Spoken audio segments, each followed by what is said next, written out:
her actions altered the course of history. The riots in Tartarus ended in a total victory for the board. Without any significant threats to challenge their power, the board asserted their control over the colony. The lifetime employment program began immediately, and the people of Halcyon did exactly what they were expected to do. They obeyed. Sophia Akande converted the labyrinth from a prison to a processing center. She jettisoned the original colonists out of the Hope and transformed the ship into a massive storage facility. One by one, the workers of Halcyon surrendered themselves to the program.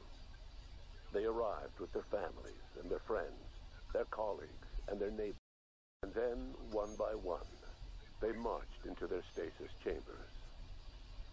As the workers of Halcyon slept in their hibernation chambers, their settlements became ghost towns, left behind by the board to be reclaimed by nature. Only Byzantium remained, a shining beacon of civilization in an otherwise abandoned colony. The people of Byzantium spent the rest of their days gorging themselves on their stockpile of resources. As for the workers of Halcyon, they never felt the effects of the collapse. They never felt anything at all. The board's focus on Byzantium closed the door on much of Sanjar's civil liberties movement. As the last few townships withered away, MSI had little room to grow. Ever the savvy businessman, however, Sanjar pivoted and established Stellar Bay as the colony's supplier of luxury seafood. Catering to the elite, MSI was allowed to continue operations as a member of the Halcyon board, and became more successful than Sanjar could ever have dreamed. Over the years, the ruins of Edgewater caused irreversible environmental damage to the landscape of Emerald Vale, owing largely to the presence of toxic compounds in the town's building materials. As for Edgewater's former workers, their remains provided a source of nourishment for the region's fauna, leading to an explosion in the sprat population. Junlei Tennyson struggled to maintain the Groundbreakers' independence. Mechanical failures forced her to make increasingly uncomfortable compromises to stabilize her ship. The board bought her out of the Groundbreaker one deck at a time. While she kept the ship intact, her role as captain became a symbolic one. As smaller settlements were swallowed up and their workers drafted into the lifetime employment program, Byzantium continued to thrive. While its citizens lived in decadence and extravagance, a small cadre of scientists worked to solve the nutrition crisis that threatened Halcyon. No one else much noticed the townships that disappeared from the map, or the luxuries that slowly lost their luster year by year. As the board reasserted control over Halcyon, Felix came to realize that his life as an upstart rebel had come to an end. The board's victory crushed any hope for a grand revolution across Halcyon. And so Felix, once again, found himself without a purpose in life.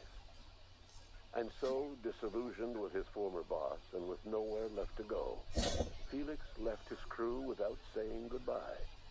He was never heard from again.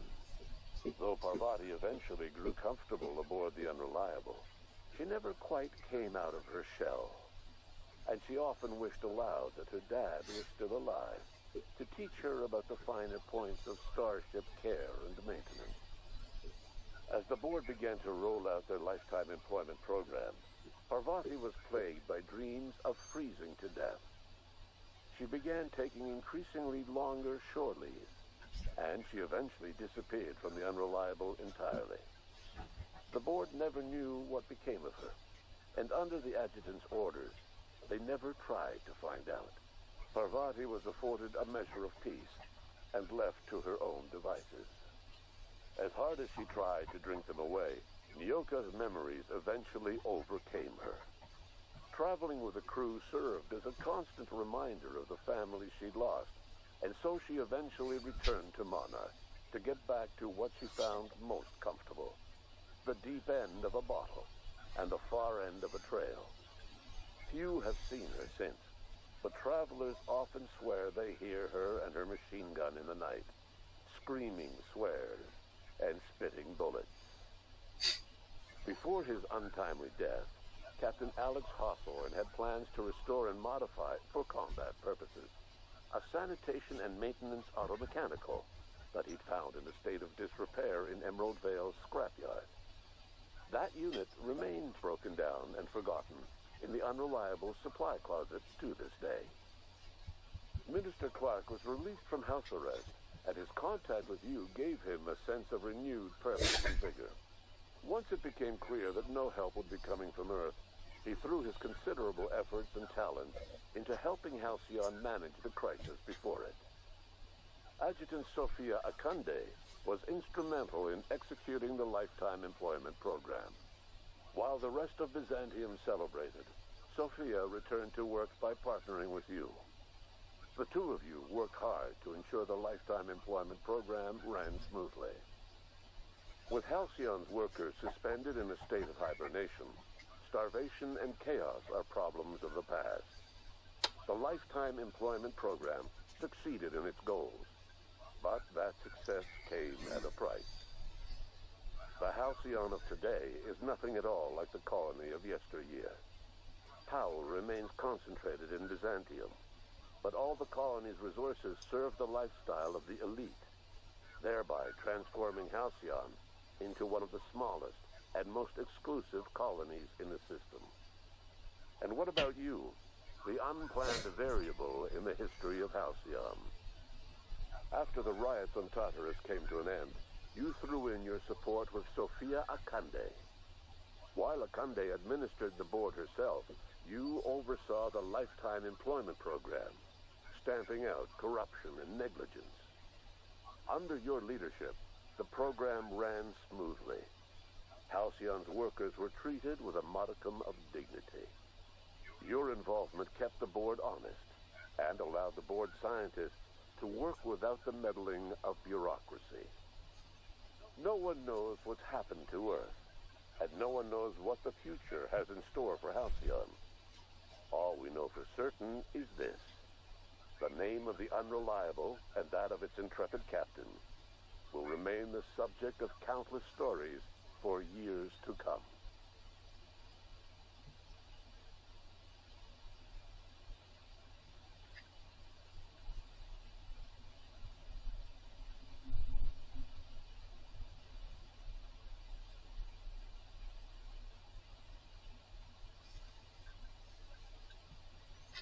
Alright, guys. Well, that's the end of the Outer Worlds.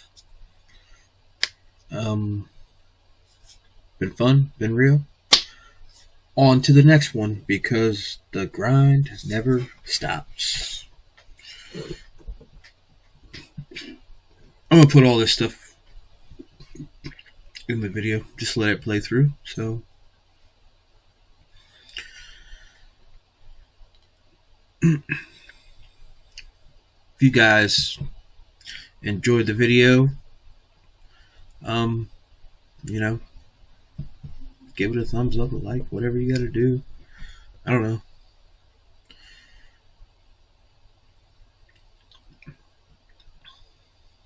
I'm enjoying just having time to, you know, finish these games out, because there's a, like, I feel like sometimes, like, I get stuck in, like, I mean, I guess this one I kind of felt rushed because I want to switch to a different game, and it's like, just get it over with.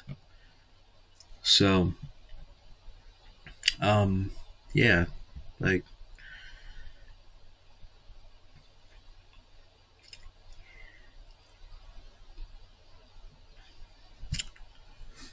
kind of felt a little bit rushed on this one, but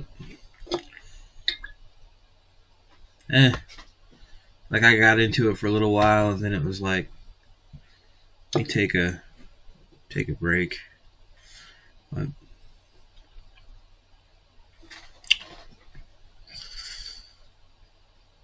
I don't know what I'm moving on to next. This is a kind of a space game. I'm a fan of intergalactic combat. So, I don't know.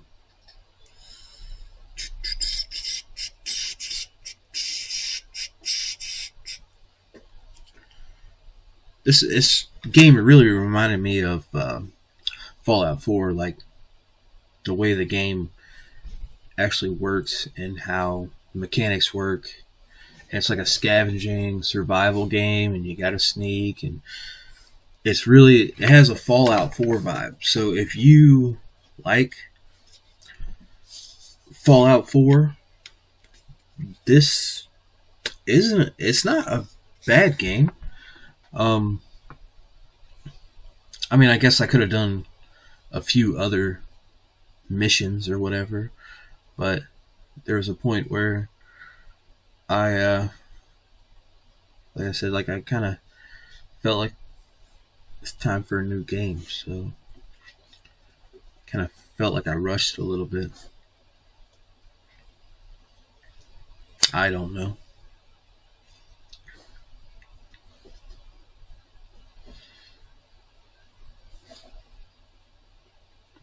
But like this, the sneaking part of the game, the mechanics kind of, I don't know. It's too crap. It's too. I mean, I guess it would have been easier for me to sneak by them if I didn't have the people in my team. Not sure though. So.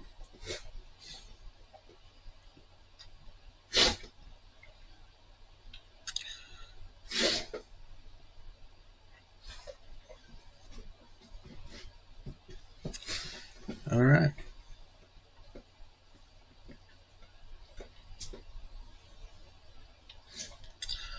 So, this is another one for the books. Right now I'm playing Red Dead Redemption and what's the other one? State of Decay. I have not played. I've played State of Decay before, but I think the only thing I did was played it live on YouTube. Don't know. Can't remember. But I went through and deleted a lot of videos. So I think I really need to get back to, like, I like space games. Space, zombies.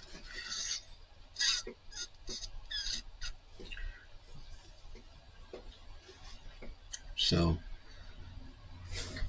you know, I really like anything having to do with like intergalactic combat. Shooters, like space shooters. Also, like I said, zombies. That's what actually started me posting to YouTube, was zombies. Well, yeah, it was Black Ops 2. I'm not. I didn't. I don't think I started playing Modern Warfare 3 is when I started playing Call of Duty, and then I played a lot of other games too, so.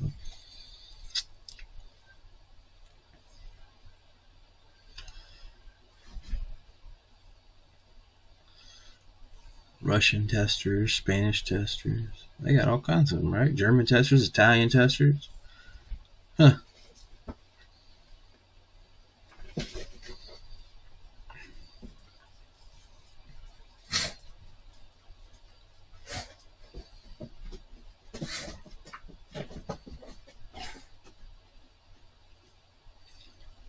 Alright, buddy, I'll get you fed.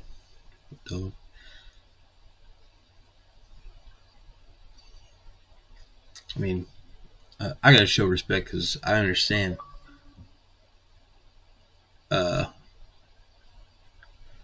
this stuff is definitely hard work. I mean, every single blade of grass and everything has to be made.